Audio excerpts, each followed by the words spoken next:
Cristian Hernández y el de mi compañera que está detrás de la cámara es Mafe Ruiz. Para este video nos basamos en dos fuentes bibliográficas. Una, el artículo de André Martins sobre moral versus ética, y otra, este libro de Oliver Sacks, que en español se llama El hombre que confundió a su esposa con un sombrero. Del libro tomamos dos casos, uno en la parte de pérdidas y otro en la parte de excesos. El de la parte de pérdidas se llama Ice Ride y el de excesos se llama Cupid Disease. A continuación mi compañera les va a hacer la introducción del artículo de André.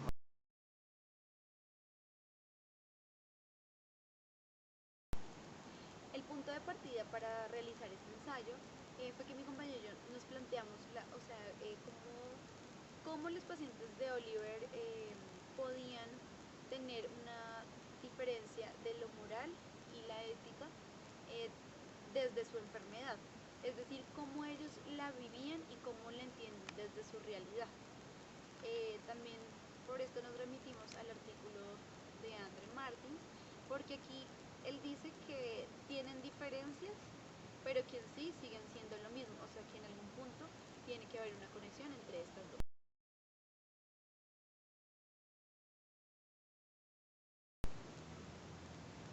En el artículo de Andrés Martins se hace una diferencia entre moral y ética. Entonces se comienza a hablar de la ética desde el griego, que para ellos la definición es que respeta la vida ordinal, es decir, la vida común. Mientras que la moral son las buenas costumbres y esta está dada por la sociedad. Filosóficamente en la ética no existe una verdad absoluta, sino hay más cosas. En esto se referían al dogmatismo.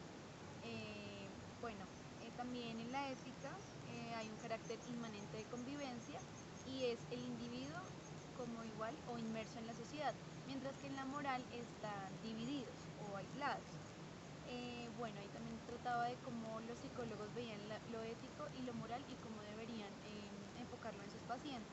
Entonces, si se habla de una psicología ética, se debería tener en cuenta los deseos y lo que el paciente piensa a pesar de que tenga una enfermedad para comenzarle a dar un trato adecuado, independientemente de lo que nosotros pensemos.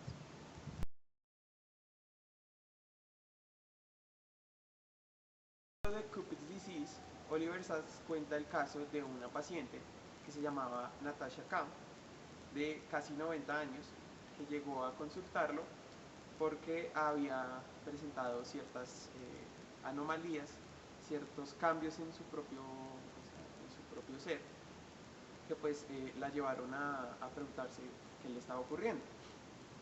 Entonces él cuenta que después de que la señora había cumplido 88 años, fue donde él y le comenzó a contar su situación. Entonces, le comenzó a contar que se sentía vigorosa, que se sentía muy lúcida, como diferente como se sentía en estos años. Entonces él le comenzó a hacer preguntas de qué era lo que se sentía diferente. Entonces ella comenzó a contarle también que sus amigos, sus cercanos, comenzaron a expresarle también que pues la veían diferente, que pues ella antes era muy tímida y que pues ahora era muy coqueta, que pues ahora contaba chistes y comenzaba también a hacer cosas que pues normalmente ella nunca hacía. Entonces eso la preocupó mucho porque pues ella pensó que algo andaba mal dentro de ella. Entonces fue y le comentó y efectivamente se sentía diferente. Entonces dijo que ella tenía la enfermedad de Cupido. Obviamente ella le explicó qué era y era el nombre que ella le daba a la sífilis y contó que cuando estuvo en un burdel, hacía 70 años, había contraído sífilis y que pues la mayoría de muchachas también la poseía. Entonces su esposo la sacó, la salvó y la llevó a que tuviera un tratamiento. Para esto pues la enfermedad se redujo, pero pues no se extinguió completamente. Entonces ella se dio cuenta que tenía neurosífilis, cosa que contrajo una bacteria que se llama espiroquetas, que empezaban a estimular su corteza cerebral y la llevaban a tener impulsos y pensamientos que pues no eran normalmente lo que pues ella tenía a diario.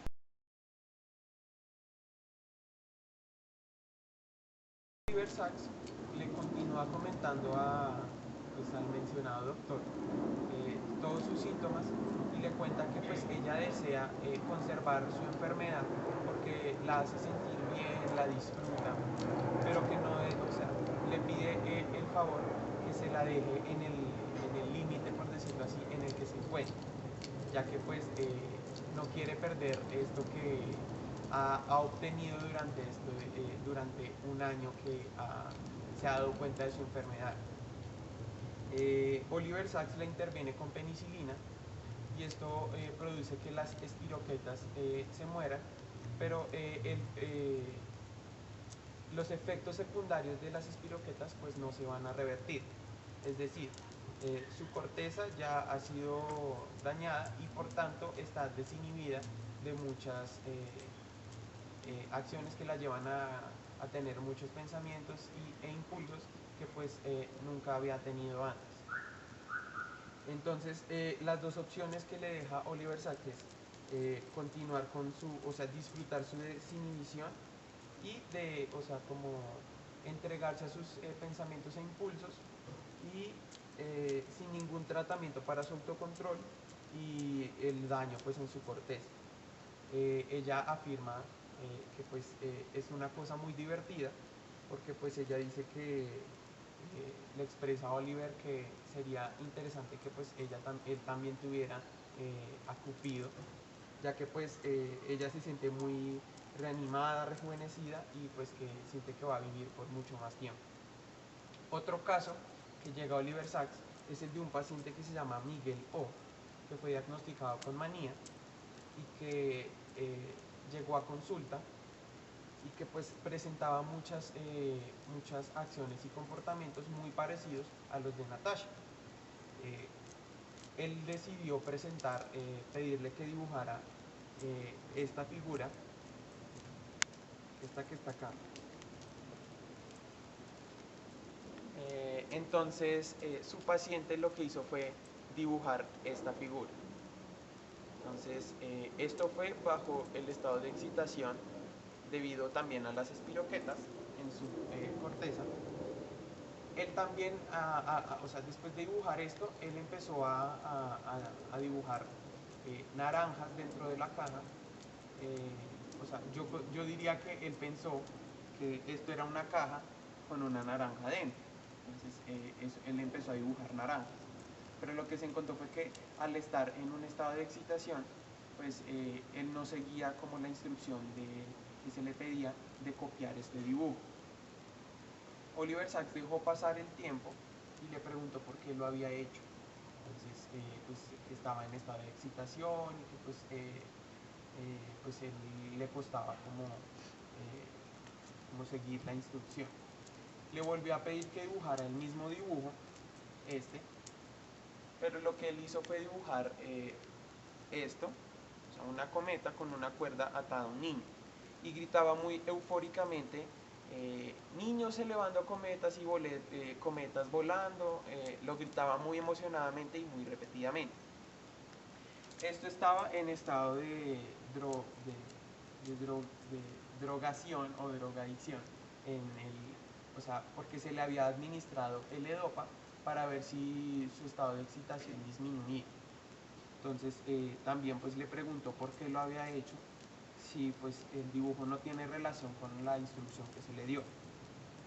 Entonces después de que se le volvió a administrar el medicamento, el EDOPA, se le pidió que volviera a dibujar este dibujo.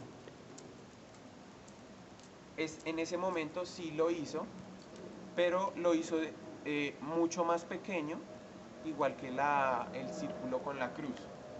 Entonces aquí pues tenemos implicaciones éticas y de acuerdo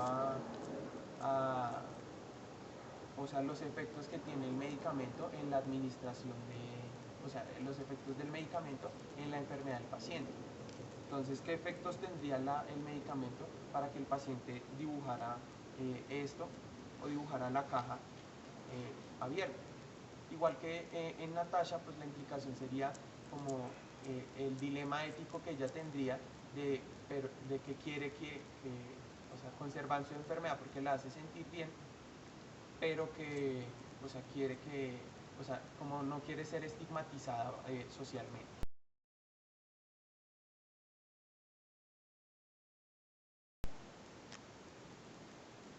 Bueno, el caso que me correspondió es el de Ice Wright. En este es la señora S.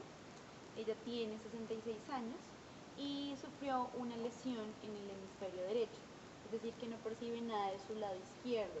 Entonces ella empieza a tener una serie de complicaciones en el lugar donde la tienen, que es como un hospital, ya que ella se queja de que no le tienen un buen trato porque no percibe nada de su lado izquierdo. Entonces dice que las enfermeras no la atienden como debería ser, porque no le llevan a tiempo su postre y su café, y como que dicen, pero mírelo señora, ahí está, y ella no lo puede percibir. Entonces ella se mantiene como en una irrealidad porque no es consciente de la lesión cerebral, pero aún teniéndola sigue siendo una mujer muy inteligente y sigue manteniendo su humor. Entonces lo que se podría ver de la moral y la ética es que ella en su realidad vive éticamente, porque pues aún sigue continuando con su vida normal, ella hace su rutina, pero lo que a ella no le parece es como el trato que recibe, pero ella no es consciente de su actuar sobre las otras personas, aunque ellos sigan cumpliendo cabalidad con su trabajo.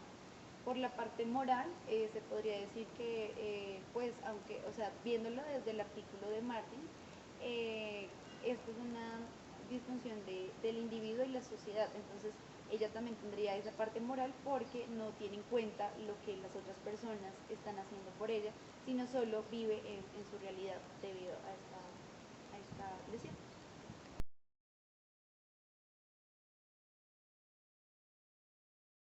Bueno, a las conclusiones que llegamos mi compañero y yo son que Oliver Sacks resalta cosas positivas de sus pacientes y no ve la enfermedad, o sea, a pesar de la enfermedad, como lo que hacía con la señora S, que él decía que aunque ella tenía esa lesión y no le permitía tener una vida normal, ella aún mantenía muchas cosas de su personalidad y que con esto ya podía continuar su día a día.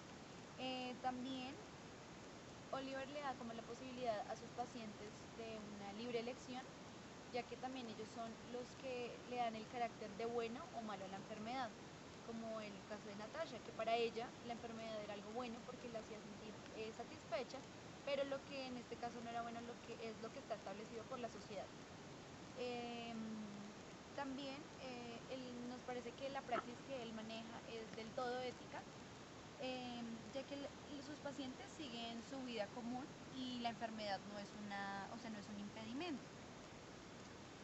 Filosóficamente, desde la ética, se supone que la verdad absoluta no existe.